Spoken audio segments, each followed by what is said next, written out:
That was an enlightening presentation. We're all lucky to have the opportunity to learn even more from you through our Q&A session. Amber Braverman, manager of the instruction team, will now join Anita to moderate a live question and answer session. Hello, Anita. Good day. Thank you, Amber. You too. Nice to see you. I'm so excited to moderate this Q&A with you, and we have lots of wonderful questions from our instructors from the presentation. So, thank you. To begin with, let's start with one of the initial questions that came through, which was, I love your shift to the instruction side, but who became your director of operations?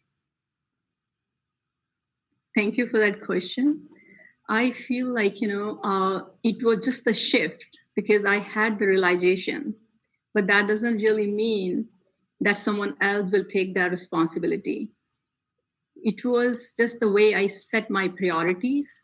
And it was more of a realization that that is something which is more important than just handling the operation itself. So I balanced myself, my time in a way that I was more into instructions and then kind of, I would say like 70 and 30%. So 30% I was into operations. And then I obviously delegated a lot of responsibilities which were not required to be done by me. Excellent.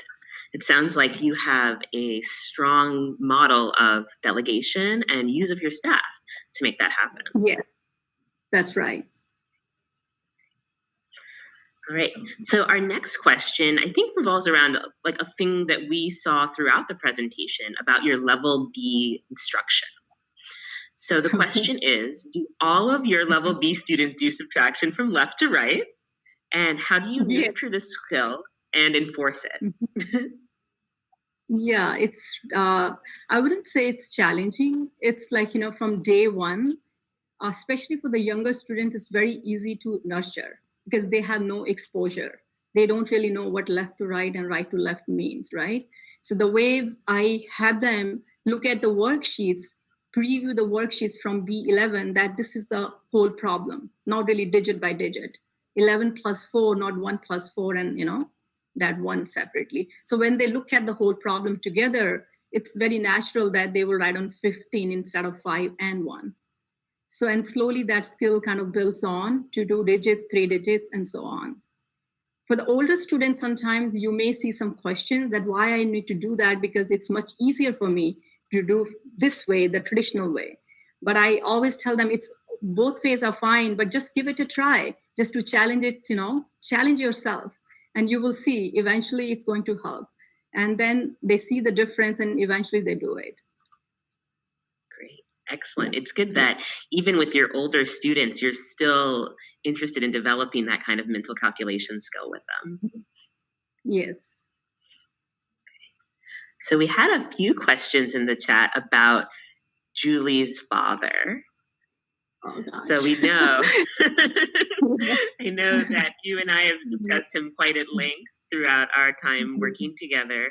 But can you share with our audience, he's a pretty demanding guy. So, did your experience with him shift the way that you think about working with difficult parents? Yeah. So if I go back to my experience working with Julie's father, so from day one, I was very clear with my intent. I was very clear with my goals with Julie, like what I'm going to do in first 100 days. So he was very demanding, like, wherever she started with the starting level or on the day-to-day basis, he was trying to come in picture and was trying to challenge me. So whatever I'm doing with Julie is not appropriate action.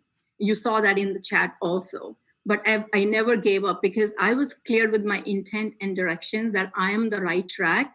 But unfortunately, I did not really have very tangible results to show him in first 3 to 4 months. So that was the hardest period for me to kind of, keep going with that kind of a mindset that one day it would happen. But I was very sure that it would work. And when Julie actually got to level B, he saw the change. And so just to answer your question, I don't give up. I don't make any compromises with my lesson planning or with my goals with the students. I just keep going. Yeah. But That's it's great. difficult. Yeah, it definitely is. I think that, from what I've seen and experienced at your center is that, you really have that strong sense of where you like the student to be at different milestones and how to make that happen. And you communicate it very well. So this next question is kind of a follow-up to what you just said about Julie's father. I think you said it was in level B that he kind of shifted his perspective. Is that, was there one specific experience that you noticed? I know you kind of spoke about it in the presentation, but if you could elaborate a little bit, what was that experience like for him and for you that made him kind of change his mindset? I think over the period, if I just go through those first 3-4 months, it was not really very pleasant experience, right? Going through that journey. And, but that whatever the communication I had with Julie's dad, it never reflect on my instructions on the very next day with Julie. And I'm sure he was witnessing somewhere in the corner of his house that, how much sincerely I was putting my efforts with Julie every, at least twice a week. And it was not really reflecting like the way we used to have that communication. It was not coming in my behavior with Julie. I was 100% into it. And maybe he was not really able to see the results. But when Julie completed her first 100 days, she moved to level B. I think it was sometimes in April, mid. And then he started to do her grade level work. And I think at that time, he started to see some improvement in school also. And that was one of his goal in his mind, that my child is not making any progress in school and she is still struggling. So, and that was the time that he was I think he mellowed down and he spoke to me in one of the EL breakout rooms that, yes, Sanita, thank you for everything. So that was the turning point. And he was seeing the same thing with his 2 other kids. Yeah.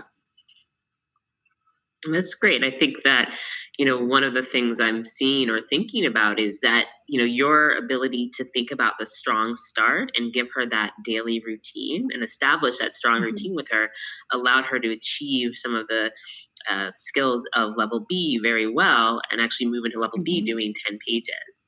So I think that's, above and beyond of our expectation for many instructors' expectation of children studying in level B, right? Yes. That's really great. Thank you, Amber.